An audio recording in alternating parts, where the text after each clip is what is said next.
সাইয়্যিদুল ইস্তিগফার, ক্ষমা চাওয়ার সবচেয়ে শ্রেষ্ঠ ভাষা আল্লাহুম্মা আনতা রব্বি।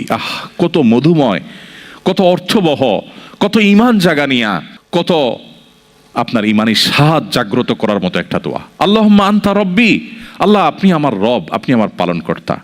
আল্লাহুম্মা আনতা রব্বি লা ইলাহা ইল্লা আনতা, আপনি ছাড়া সত্যিকারের কোনো মাবুদ নেই।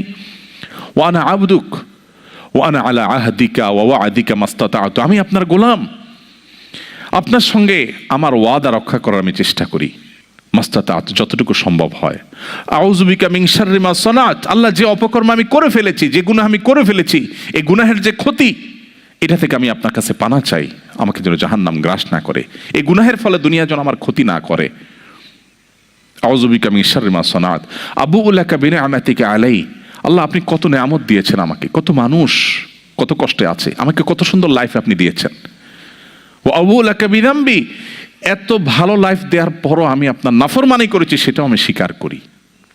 ফাগফিরলি, অতএব আপনি আমাকে ক্ষমা করে দিন। ফাইন্নাহু লা ইয়াগফিরুয যুনুবা ইল্লা আনত, কারণ আপনি ছাড়া আর কেউ ক্ষমা করে না। ভাইরা আমার, আল্লাহর কাছে চোখের পানি ফেলে সিজদায় গিয়ে একটু মাঝে মধ্যে একটু চোখের পানি ফেলে দোয়া করে কেঁদে কেটে দেখবেন, আল্লাহর কসম পৃথিবীর কোনো কিছুতে এত স্বাদ নেই আল্লাহর কাছে ক্ষমা চাওয়ার যে স্বাদ। কারো কাছে ক্ষমা চাইলে ভালো লাগে না।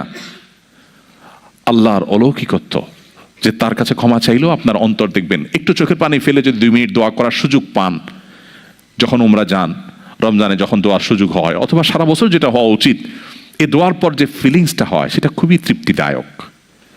একটু চোখের পানি ফেলার পর, একটু দোয়া করার পর অসম্ভব ভালো লাগা কাজ করে, যেটা পৃথিবীতে অন্য কোথাও হয় না। কারোর ভয়ে কাঁদলে আপনার ভালো লাগবে না, বাট আল্লাহর ভয়ে কাঁদার পর আপনার ভালো লাগা কাজ করবে।